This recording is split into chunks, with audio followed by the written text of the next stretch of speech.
أما بعد فأعوذ بالله من الشيطان الرجيم بسم الله الرحمن الرحيم ما كان محمد أبا أحد من رجالكم ولكن رسول الله وخاتم النبيين وكان الله بكل شيء عليما آمنت بالله صدق الله مولانا العظيم وبلغنا رسوله النبي الكريم الحكيم الرؤوف الرحيم اللهم نور قلوبنا بالقرآن وزين أخلاقنا بالقرآن وادخلنا الجنة بالقرآن ونجنا من النار بالقرآن إن الله وملائكته يصلون على النبي يا أيها الذين آمنوا صلوا عليه وسلموا تسليما الصلاة والسلام عليك يا سيدي يا رسول الله وعلى آلك وصحبك يا رسول الله الصلاة والسلام عليك يا سيدي يا نبي الله وعلى آلك وصحبك يا سيدي يا محبوب رب العالمين. تمام حمد و ثنا تعریف و توصیف اللہ تعالی جل مجدہ الکریم کی ذات بابرکات کے لیے جو خالق کائنات بھی ہے اور مالک شش جہات بھی. اللہ جل وعلا کی حمد و ثنا کے بعد حضور نبی اکرم فخر بنی آدم آقا انعامدار حبیب پروردگار اللہ کے پیارے امت کے سہارے رب کے محبوب دانائے وجود مالک رکاب امم فخر ارب و عجم والی کون و مکان سیاہ لا مقام سید انس و جاں سرور لالا رخام نیر تاباں سرنشین مہوشاں ماہ خوباں شہنشاہ حسینہ تتمہ دوراں سرخیر زہرہ جمالاں جلوہ صبح ازل نور ذات لم یزل باعث تکوین عالم فخر آدم و بنی آدم نیر بطحا رازدار ما اوحا شاہد ما توا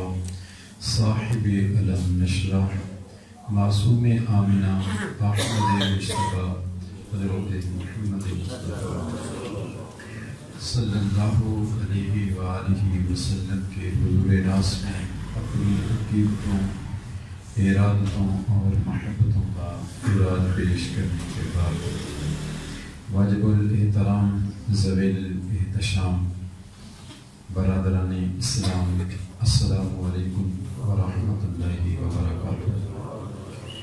قرآن مجید فرقان حمید سے ایک آیت تلاوت کرنے کا شرف حاصل کیا.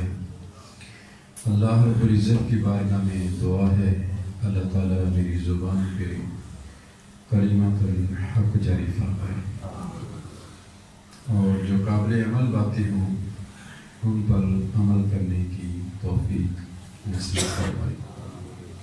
ارشاد فرمایا ما کان محمد ابا احد من رجالکم ولکن رسول اللہ وخاتم النبیین وکان اللہ بکل شیء علیما. کہ محمد صلی اللہ علیہ وسلم تم مردوں میں سے کسی کے باپ نہیں ہیں، وہ اللہ کے رسول ہیں اور خاتم النبیین ہیں. وقال اللہ بکل شیء علیما، اور اللہ تعالیٰ ہر چیز کا جاننے والا ہے. 14 صدیوں سے آج تک امت اس بات پر متفق ہے کہ حضور علیہ السلام آخری نبی ہیں. آپ کے بعد کوئی دوسرا نبی نہیں آ سکتا اور اس معاملے میں کوئی دوسری رائے بھی نہیں ہے. نہ ذلی، نہ بروزی، نہ تشریح، نہ غیر تشریح، کسی قسم کا کوئی نبی حضور علیہ السلام کے بعد نہیں آ سکتا. قطعاً نبوت کا جو دروازہ ہے وہ بند ہو چکا ہے. اب حضور کے بعد کسی کے آنے کی گنجائش نہیں ہے. امام ابن کثیر علیہ رحمہ نے اس آیت کے ضمن میں لکھا ہے، آپ فرماتے ہیں فَهَذِهِ الْآيَةُ نَصٌّ فِي أَنَّهُ لَا نَبِيَّ بَعْدَهُ. فرماتے ہیں یہ آیت اس بات کی نص ہے کہ آپ کے بعد کوئی نبی نہیں آ سکتا. اور پھر خود ہی فرماتے ہیں کہ جب آپ کے بعد نبی نہیں آ سکتا تو رسول کیسے آ سکتا ہے. یہ تو بدرجہ اولا ثابت ہو گیا کہ جب آپ کے بعد نبی نہیں آ سکتا تو رسول بھی نہیں آ سکتا. تو قطعاً یہ نبوت کا دروازہ بند ہو چکے ہیں. آپ جانتے ہیں کہ قرآن کے بارے میں اللہ تعالیٰ نے فرمایا اِنَّا نَحْنُ نَزَّلْنَا الذِّكْرَ وَإِنَّا لَهُ لَحَافِظُونَ. بے شک ہم نے اس قرآن کو نازل کیا ہے اور ہم ہی اس کتاب کی حفاظت کرنے والے. سبحان اللہ. پہلے بھی کتابیں نازل کی گئی، تورات ہے، انجیل ہے، زبور ہے، یہ بھی اللہ کی طرف سے نازل کرتا تھا، لیکن ان کی حفاظت کی ذمہ داری اللہ تعالیٰ نے اپنے ذمہ کرم پر نہیں لی. لوگوں نے اس کے اندر تبدیلی کر دی، تحریف کر دیا، رد و بدل کر دیا. اور حضور علیہ السلام سے پہلے کتنے پیغمبر آئے ہیں، کسی کی حفاظت کی ذمہ داری اللہ تعالیٰ نے خود نہیں لی. ان کو شہید کر دیا گیا. 70 نبی تو بنی اسرائیل نے شہید کیے. اور حضور علیہ السلام کے بارے میں فرمایا اللہ یعصمک من الناس. اے حبیب آپ کی حفاظت آپ کا رب فرمائے گا. آپ کو کوئی بال بھی بھیگا نہیں کر سکتا، آپ کو کوئی نقصان نہیں پہنچا سکتا. اس کی وجہ کیا ہے؟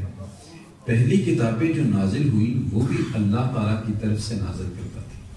پہلے پیغمبر تشریف لائے تو وہ اللہ تعالیٰ کی طرف سے بھیجے گئے تھے، لیکن ان کی حفاظت کی ذمہ داری نہ کتاب کی نہ پیغمبر کی اللہ تعالیٰ نے لی. اس کا سادہ سا جواب ہے کہ چونکہ اگر کتاب کے اندر تحریف ہو گئی ہے، تبدیلی آ گئی ہے، رد و بدل ہو گیا تو کوئی بات نہیں، اس کے بعد نئی کتاب آ جائے گی. اگر ایک نبی کو شہید کر دیا گیا تو اس کا پیغام پہنچانے کے لیے دوسرا نبی تشریف لے آئے گا. لیکن چونکہ حضور علیہ السلام کے بعد کسی نبی کی گنجائش نہیں ہے، حضور نے اس معاملے کو مکمل کرنا ہے، اتم کر کے جانا ہے، اس لیے فرمایا واللہ یعصمک من الناس. حبیب آپ کی حفاظت ہمارے ذمہ کرم ہے. اور قرآن کے بارے میں اللہ فرماتا ہے ابھی ای حدیث بعدہ یؤمنون. اب اس قرآن کے بعد تم کس پہ ایمان لاؤ گے؟ اس کے بعد کون سی کتاب آئے گی؟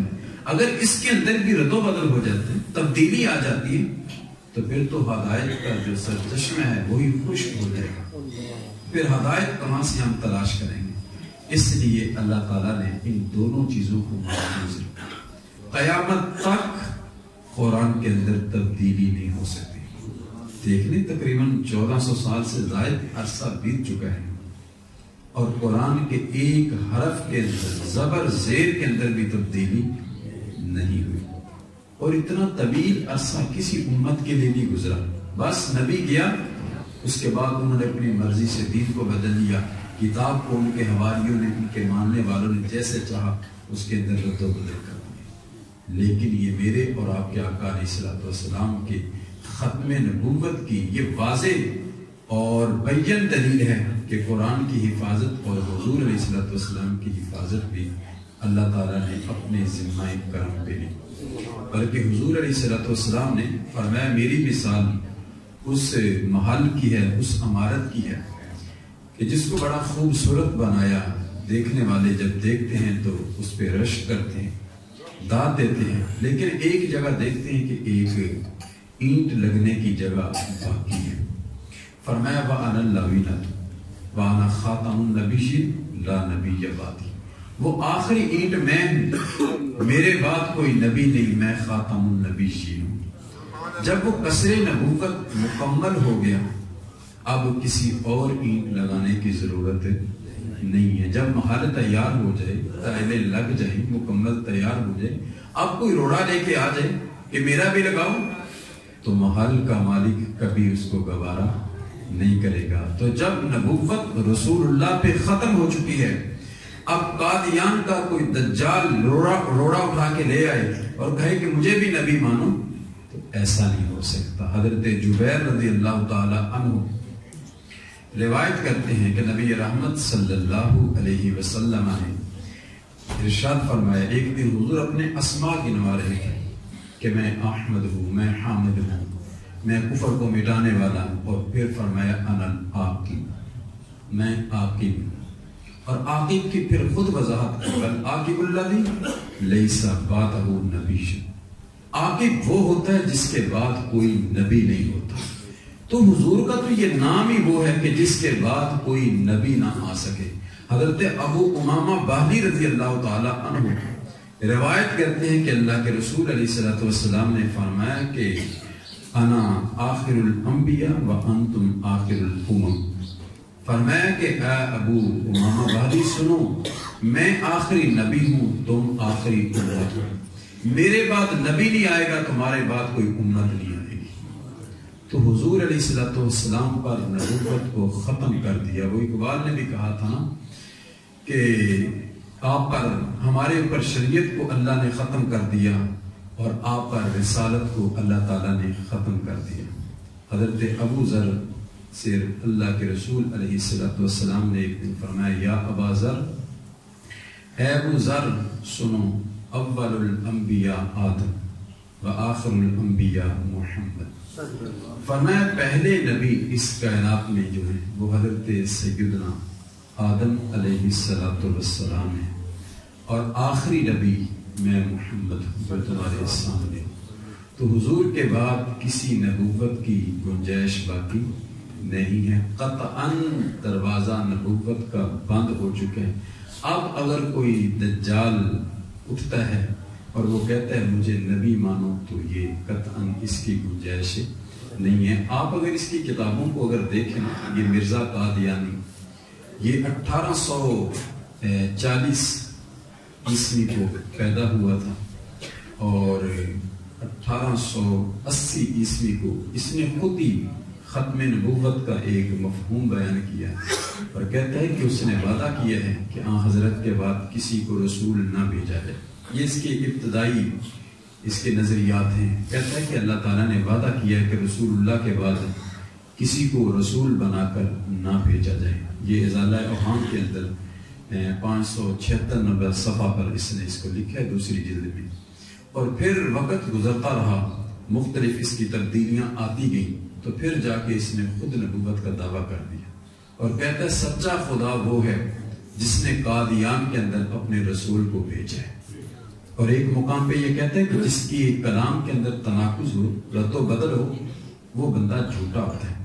اور اس کے خود کلام کے اندر تناقض ہے، کبھی کچھ کہتا ہے، کبھی کچھ کہتا ہے۔ کبھی کہتا ہے کہ اے مسلمانوں کی اولاد، نبوت کے بارے میں، ختم نبوت کے بارے میں قرآن کے دشمن نہ بنو، کوئی دوسری رائے نہ اختیار کرنا، حضور امام الانبیاء جو ہیں وہی آخری نبی ہیں۔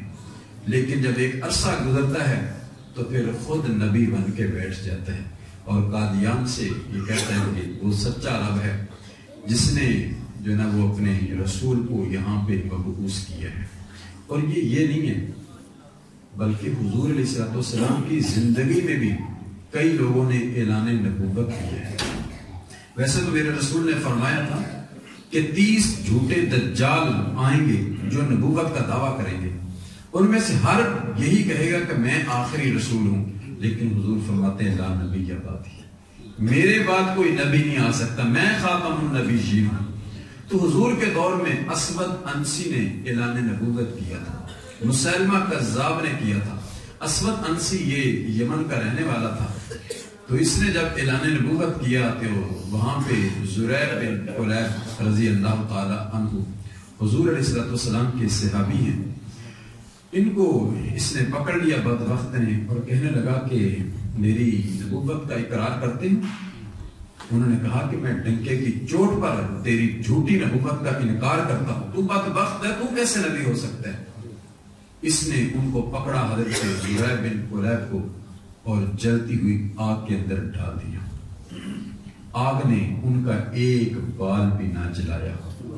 جب یہ خبر مدینے میں پہنچی، اللہ کے رسول علیہ السلام نے صحابہ کو بتایا تو حضرت عمر ابن خطاب رضی اللہ تعالی عنہ نے عرض کی کہ اس رب کا شکر ہے جس نے اس امت میں ایسے فرد کو بھیجا ہے جس کے اوپر آگ ویسے گلزار ہوگی جیسے حضرت ابراہیم علیہ السلام پر گلزار ہوئی۔ تو پھر 3-4 ماہ کے اندر اس اسود انسی کا کام فیروز نامی ایک صحابی تھے جنہوں نے اس کو واسع جہنم کیا اور اس کا کام تمام کر دیا۔ دوسرا مسلمہ کذاب، یہ بڑا بدبخت تھا، یہ حضور کے پاس بھی آیا اپنے کچھ لوگوں کو لے کر، تو کہنے لگا کہ میں آپ کو مان لیتا ہوں اس شرط پر کہ آپ اپنے بعد مجھے اپنا خلیفہ مقرر کر دیں، اپنی خلافت مجھے دے دیں کہ آپ کے بعد میں آپ کا نائب ہوں گا، خلیفہ ہوں گا، تو میں آپ کو مان لیتا ہوں۔ حضرت ابو ہریرہ رضی اللہ تعالی عنہ کہتے ہیں کہ حضور علیہ السلام کے ہاتھ میں اس وقت کھجور کی ٹہنی کا ایک ٹکڑا تھا۔ حضور علیہ السلام نے فرمایا میں تو تجھے یہ ٹکڑا دینے کے لیے تیار نہیں ہوں اور تو کہتا مجھے خلافت دے، فرمایا تو ہلاک ہوگا، برباد ہوگا۔ خیر یہ چلا گیا۔ پھر ایسا ہی ہوا جب حضرت ابو بکر صدیق رضی اللہ تعالی عنہ کا دور آیا تو اس نے اپنے پر پرزے نکال لیے اور اعلان نبوت اس نے زور شور سے کیا۔ تو اس کی سرکوبی کرنے کے لیے، اس کا خاتمہ کرنے کے لیے حضرت ابو بکر صدیق رضی اللہ تعالی عنہ نے 13,000 کا لشکر حضرت خالد ابن ولید رضی اللہ تعالی عنہ کے ساتھ روانہ کیا اور اس کی سرکوبی کی جائے۔ آپ تاریخ کا اگر مطالعہ کریں تو حضور علیہ السلام نے جتنی بھی جنگیں لڑی، غزوات ہوئے ہیں، ان ساری جنگوں کے اندر صرف 212 افراد شہید ہوئے۔ جنگ بدر ہے، احد ہے، حنین ہے، خندق ہے، دیگر جتنی بھی جنگیں ہوئی ہیں حضور کے زمانے میں، تو وہاں پہ صرف 212 لوگ شہید ہوئے ہیں۔ لیکن یہ جنگ یمامہ جو مسلمہ کذاب کے مقابلے میں لڑی گئی ہے، یہاں پہ 1200 صحابہ شہید ہوئے۔ اتنا اس بات کو حضرت ابو بکر صدیق رضی اللہ تعالی عنہ اور صحابہ نے اہم سمجھا، اس کی سرکوبی کے لیے اتنا بڑا لشکر روانہ کیا، اور اس کا بھی 30-40 ہزار کا آگے لشکر تھا جس کا مقابلہ کرنا تھا، تو جس میں 370 قرآن کے قاری تھے جو صحابہ کو شہید کیا گیا تھا۔ اتنی بڑی قربانی دی تھی اس مسلمہ کذاب کو کے مقابلے میں کہ آپ نے حضرت خالد ابن ولید کی پشت پہ 13,000 کا لشکر دے دیا۔ تو پھر وہ اس طرح جوان مردی کے ساتھ لڑا کہ اللہ تعالیٰ نے ان کو فتح نصیب فرمائی اور اس کا قلعہ کا مسئلہ، بلکہ ختم نبوت کے پہلے شہید حضرت حبیب بن زید رضی اللہ تعالیٰ عنہ، یہ انصاری نوجوان ہیں۔ مسلمہ کذاب کے سپاہیوں نے ان کو پکڑ لیا اور پکڑ کے مسلمہ کذاب کے پاس لے گئے، اور مسلمہ کذاب کہنے لگا کہ تو اس بات کی گواہی دیتا ہے کہ محمد صلی اللہ علیہ وسلم اللہ کے رسول ہیں؟ قال نعم، ہاں میں اس بات کی گواہی دیتا ہوں کہ محمد اللہ کے رسول ہیں۔ اس نے پھر کہا کہ تو اس بات کی گواہی دیتا ہے کہ میں اللہ کا رسول ہوں؟ آپ نے فرمایا میں تیری ایسی بات سنتا ہی ہوں۔ اس نے آپ کا ایک ہاتھ کاٹ دیا۔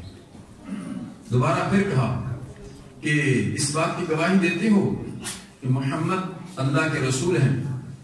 تو فرمایا ہاں میں اس بات کا اقرار کرتا ہوں، گواہی دیتا ہوں کہ محمد صلی اللہ علیہ وسلم اللہ کے رسول ہیں۔ پھر وہ بدبخت کہنے لگا کیا اس بات کی گواہی دیتے ہو کہ میں اللہ کا رسول ہوں؟ تو آپ نے فرمایا میں نے تمہیں پہلے نہیں کہا کہ میں ایسی تیری بکواس سننا ہی نہیں چاہتا؟ اس نے دوسرا ہاتھ کاٹا، اس طرح ایک پاؤں کاٹا، دوسرا پاؤں کاٹا، ایک ایک عضو کو کاٹا، تڑپنے کے لیے باہر چھوڑا۔ اس طرح تڑپ تڑپ کے حضرت حبیب بن زید رضی اللہ تعالی عنہ نے اپنی جان حضور کے قدموں پہ نچھاور کر دی، لیکن ختم نبوت پہ آنچ نہیں آنے دی۔ یہ ہمارے عظیم لوگ تھے، بلکہ جب ان کی والدہ ام امارہ کو خبر دی گئی نا کہ تیرے بیٹے کو اس طرح بے دردی کے ساتھ شہید کیا گیا، ان کا ایک ایک عضو کاٹا گیا، پھر ان کو نیزے مارے گئے، پھر ان کو قتل کیا گیا، شہید کیا گیا، تو ان کا چہرہ خوشی سے جو نا حشاش بشاش ہوا۔ کہا اللہ کا شکر ہے مجھے آج اپنے دودھ کی تاثیر کا پتہ چل گیا، میں نے اسی لیے اپنے بیٹے کو دودھ پلایا تھا کہ میرا بیٹا محمد عربی کے قدموں پہ قربان ہو جائے۔ اس سے بڑی قربانی کیا ہو سکتی؟ یہ مائیں تھی جو بچوں کی تربیت کیا کرتی تھی کہ حضور کے نام پہ تو ہم نے سب کچھ قربان کرنا ہے۔ وہ بڑا مشہور واقعہ بدر کا، جب حضور جانے لگے اور معاذ اور محبت چھوٹے چھوٹے بچے افرا کے بیٹے، اور حضور ساتھ لے جانے کے لیے تیار نہیں ہے، وہ منتیں کر رہے ہیں، کوشش کر رہے ہیں، حضور ان کی کشتی کروا رہے ہیں، چلو ایک چلا جائے گا دوسرا رہ جائے گا، لیکن مجبوراً دونوں کو لے جانا پڑا۔ اس کی وجہ کیا تھی؟ وہ پیچھے ماں کی تربیت تھی۔ انہوں نے ماں کو روتے ہوئے دیکھا تھا، ماں کی آرزو تھی کاش آج میرا کوئی جمع بیٹا میرے سر کا تاج ہوتا، آج میرا کوئی بھائی موجود ہوتا تو میں حضور کے قدموں پہ نچھاور کرنے کے لیے اس کو روانہ کرتی۔ تو یہ ماں کی تربیت ہوا کرتی تھی۔ تو حضرت حبیب بن زید رضی اللہ تعالیٰ عنہ کے شہادت کی خبر جب مدینے ان کی والدہ کے پاس پہنچی تو انہوں نے کہا اللہ کا شکر ہے کہ جس نے میرے بیٹے کو یہ مقام عطا فرمایا۔ خیر حضرت خالد بن ولید رضی اللہ تعالیٰ عنہ بڑی جواں مردی کے ساتھ وہاں پہ لڑتے رہے، لیکن وہاں پہ مشکل یہ آ رہی تھی کہ ایک جانب سے جو نا وہ اللہ اکبر کا نعرہ ہے تو دوسری جانب سے بھی اللہ اکبر کا نعرہ ہے۔ اب یہ پریشان تھے کہ کیا کیا جائے۔ ویسے مسلمہ کذاب بدبخت کو جو قتل کرنے والی شخصیت ہے وہ حضرت وحشی ہے۔ وحشی وہ ہیں کہ جنہوں نے حضور کے شفیق چچا جناب حضرت سیدنا امیر حمزہ رضی اللہ تعالی عنہ کو شہید کیا تھا احد کے مقام میں۔ بعد میں یہ مسلمان ہو گئے، حضور کی بارگاہ میں حاضر ہوئے، کلمہ پڑھا تو حضور نے فرمایا تھا کہ میرے سامنے نہ بیٹھو، اگر تم سامنے بیٹھو گے تو مجھے چچا یاد آئے گا، کیونکہ وہ دن بڑا المناک تھا، احد کا دن، جس دن حضور کی پیشانی پہ پٹی بندی ہوئی۔ حضور بہت سخت پریشان تھے اور حضور کے چچا کے اعضائے بدنیہ کو کاٹا گیا تھا، تو وہ شہید کرنے والے یہ حضرت وحشی۔ بعد میں اللہ نے ایمان دے دیا۔ کہتے مجھے بڑا افسوس تھا کہ حالت کفر میں نے سب سے عظیم انسان کو شہید کیا اور وہ حضرت امیر حمزہ ہے۔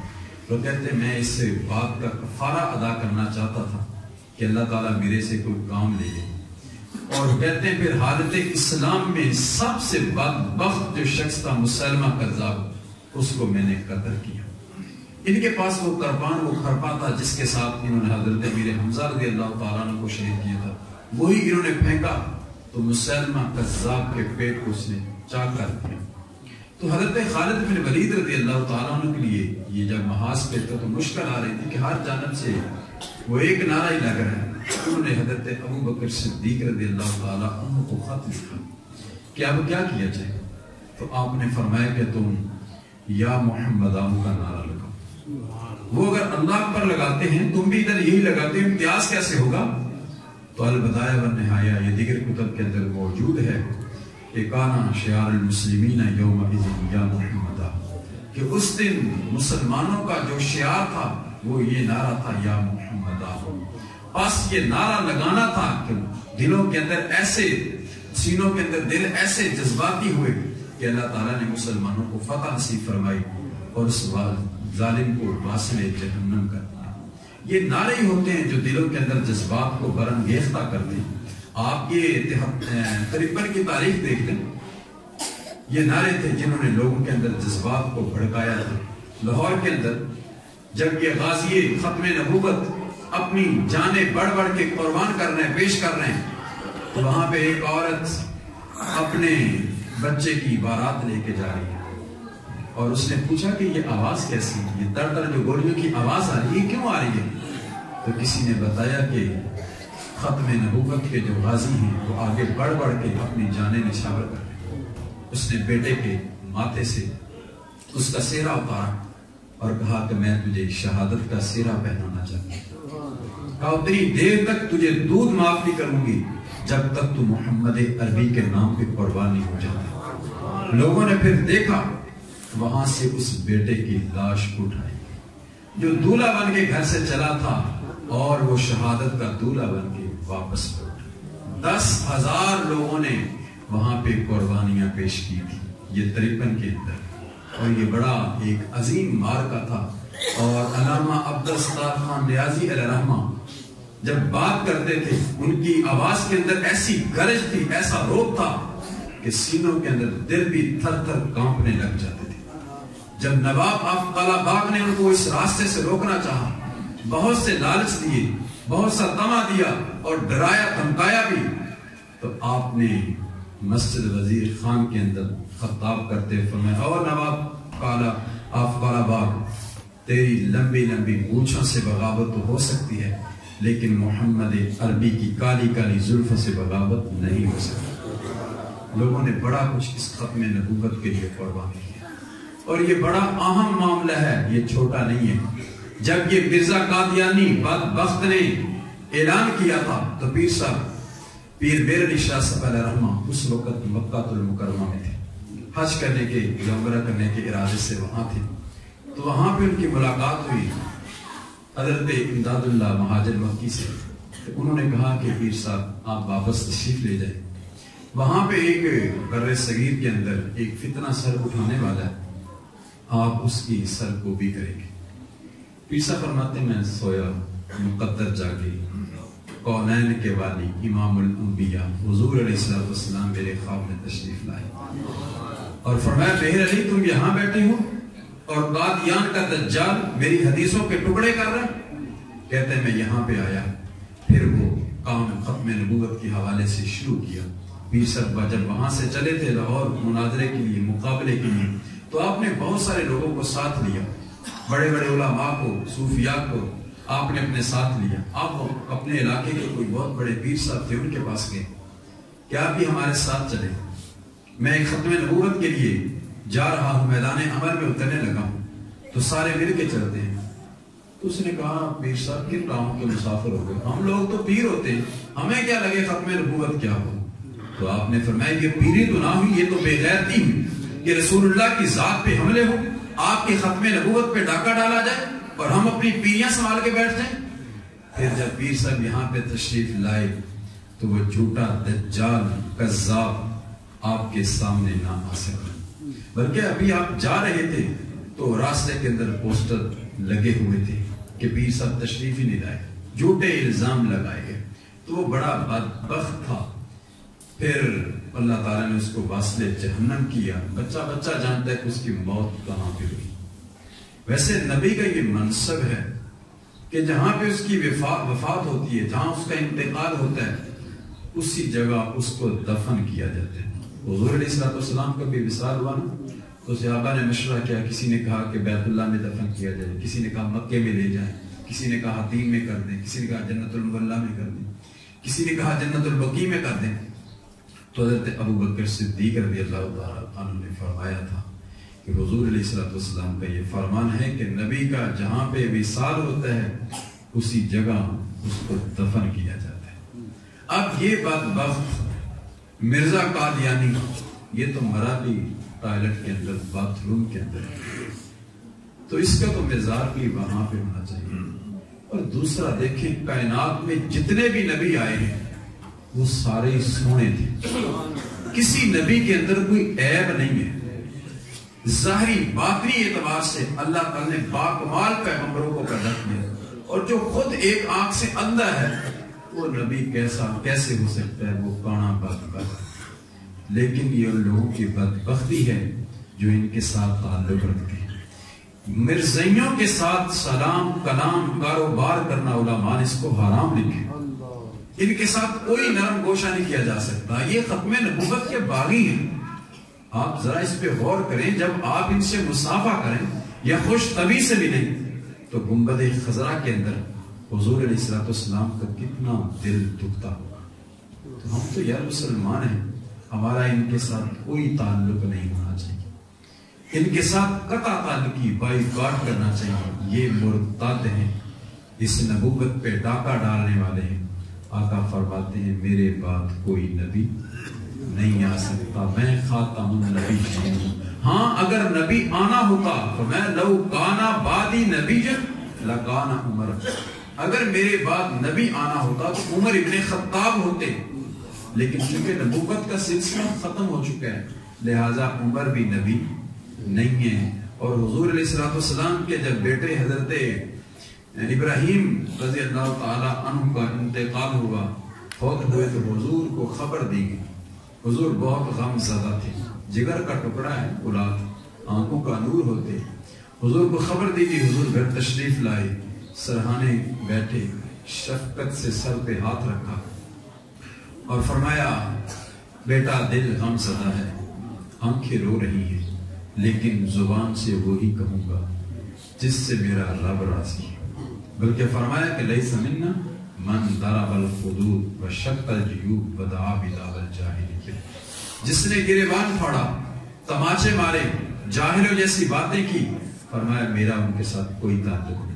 کیونکہ جب غم آتا ہے نا، مشکل آتی، تکلیف ہوتی ہے، تو غم کے 4 طریقے ہیں۔ 2 رحمان کی طرف سے ہیں، 2 شیطان کی طرف سے۔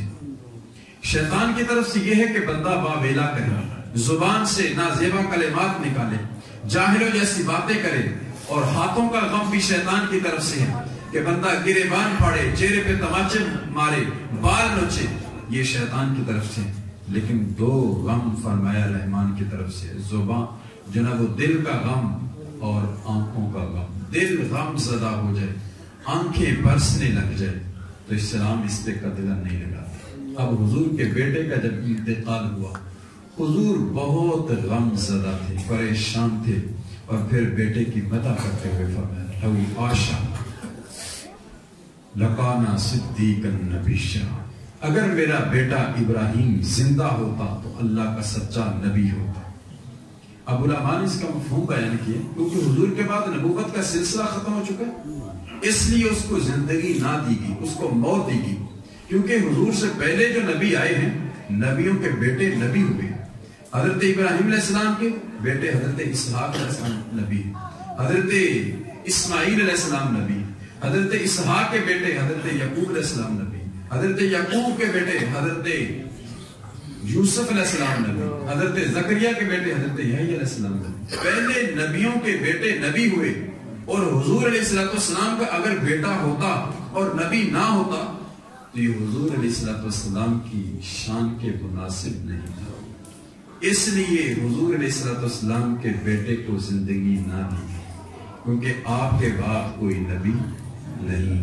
اگر آج کوئی قادیان کا دجال نبوت کا دروازہ کھول کے بیٹھ جائے تو کبھی اس کی بات کو تسلیم نہیں کیا جائے گا۔ صرف یہ نہیں ہے، اور بھی بہت سارے لوگوں نے اعلان نبوت کیا۔ مختار سکتی نے کیا تھا، اسود انسی نے کیا تھا، وہ سجا نامی عورت تھی اس نے کیا تھا، اور متنبی نے کیا تھا۔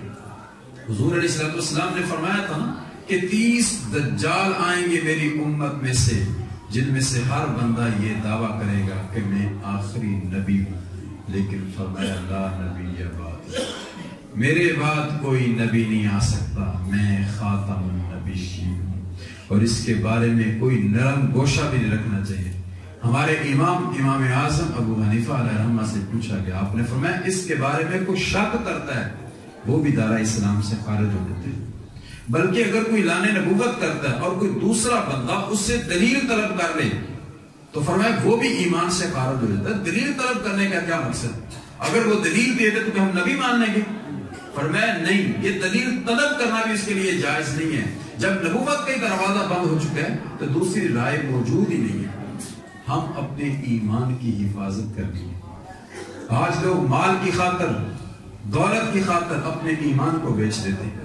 وہ میرے رسول نے فرمایا تھا ایسا وقت آئے گا لوگ صبح کو مومن، شام کو کافر، شام کو مومن، صبح کو کافر ہوں گے۔ ایمان کو لوگ اتنا ہلکا سمجھنے لگ جائیں گے، لیکن یاد رکھیں کائنات کے اندر ایمان سے بڑی دولت کوئی بھی نہیں۔ سب سے بڑی دولت جو ہے وہ ایمان ہے، اور اگر ہم نے ایمان کو چند ٹکوں کی خاطر بیچ دیا تو دیکھنا پھر قبر کے اندر کون کام آئے گا، حشر کے اندر کس کو منہ دکھاؤ گے۔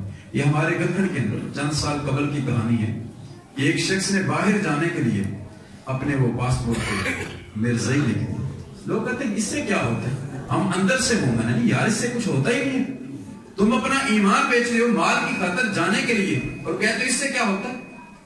اب اس بندے نے اپنا مرزائیوں کے ساتھ نام لکھا پاسپورٹ بنوایا باہر جانے کے لیے کہ وہاں جا کے دولت ملے گی. کیونکہ انگریز ان کی پشت پناہی کرتا ہے, وہ ان کو بہت سارا مال دیتا ہے. اب ادھر سے وہ نام لکھوایا, ابھی باہر گیا نہیں کہ ادھر ہی مر گیا. اس کے گھر والوں نے مسلمانوں کے قبرستان میں دفن کیا, اہل علاقہ نے اس کو قبر سے نکال کر باہر پھینکا.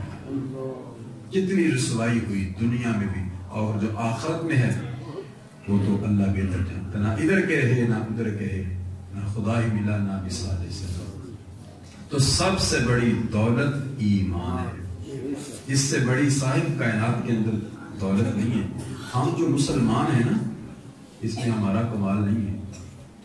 ہم نے کوئی کوشش نہیں کی کہ ہم جو ہے نا وہ یہ اس کے لیے التجائیں اللہ سے کرتے رہیں, دعائیں کرتے رہیں, تمنائیں کرتے رہیں, مولا ہمیں مسلمانوں کے گھروں میں پیدا کرنا. نہیں نہیں, یہ اللہ کا محض ہمارے پر فضل ہوا ہے کہ اس نے مسلمانوں کے گھروں میں پیدا کیے. ہم تو دنیا میں آئے ہیں تو مؤذن نے آ کے ہمیں مبارک دی ہے, خوشخبری ہو تو محمد عربی کا غلام خالق کیا ہے. تو یہ اس ایمان کو ہلکا نہ جانے, اس سے بڑی کائنات میں دولت نہیں ہے.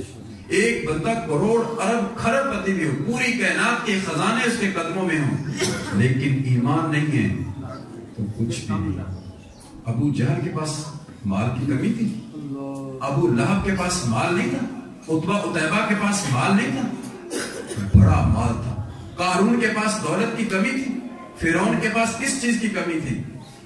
نہیں تھا ان کے پاس تو ایمان نہیں تھا. ادھر حضرت بلال حبشی رضی اللہ عنہ, ذات کے غلام, حبش کے رہنے والے, کچھ بھی نہیں ہے, لیکن حضور فرماتے ہیں بلال جنت میں نے تیرے قدموں کی آہٹ اپنے آگے آگے سنی.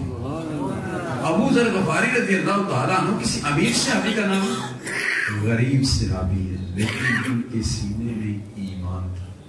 اللہ سے ہمیشہ یہ دعا کرتے رہیں کہ مالک ہمارا خاتمہ ایمان پہ ہے, اور دوسرا اس کے لیے کوشش کرتے رہیں اگر اللہ ہم سے یہ کام لے لے ختم نبوت پہ پہلا دینے کا تو یہ سعادت کی بات ہے.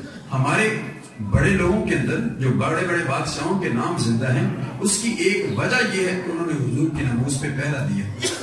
سلطان صلاح الدین ایوبی کا نام اگر کوئی آج احترام سے لیتا ہے, اس کی وجہ ہے کہ اس نے ناموس رسالت پہ پہلا دیا. اگر نور الدین زنگی کو آج لوگ سلوٹ کرتے ہیں تو اس کے پیچھے ایک فلسفہ ہے کہ وہ اللہ کے رسول علیہ السلام کی نظروں میں مقبول تھے. تو اس کام کے لیے, اس کے لیے جس نے بھی قدم اٹھایا ہے, بلکہ پیر میرے شاہ صاحب رحمۃ اللہ نے فرمایا کرتے تھے کہ جو بندہ ختم نبوت کے لیے کام کرتا ہے اس کی پشت پہ رسول اللہ کا ہاتھ ہوتا ہے, اس کو تائید ہوتی ہے رسول اللہ کی, اور پھر یہ کام کرتے ہیں. حضرت علامہ عبدالستار خان نیازی علیہ الرحمہ کو بھی بہت ڈرایا دھمکایا گیا تھا, اور علامہ شام نورانی صدیقی علیہ الرحمہ کو بھی بہت زیادہ لالچ دیے گئے تھے, بہت دھمکایا گیا. اس زمانے میں کروڑوں روپے کی ان کو آفر کی گئی تھی, لیکن آپ نے فرمایا تھا میرا سودا اس سے زیادہ ہو چکا. لوگوں نے کہا کہ اتنا سودا کہاں ہو چکا, اتنی آفر میں کتاب میں دے رہے, تو آپ نے فرمایا میرا سودا مدینے کے بازار میں ہو چکا, میں سب کچھ ادھر بیچ چکا ہوں, اب یہ دنیا کے ٹکے مجھے نہیں چاہیے. اللہ رب العزت کی بارگاہ میں دعا ہے اللہ تعالیٰ ہمیں ختم نبوت کا پختہ یقین رکھنے اور اس کے لیے کام کرنے کی توفیق عطا فرمائے. وآخر دعوانا الحمدللہ رب العالمین.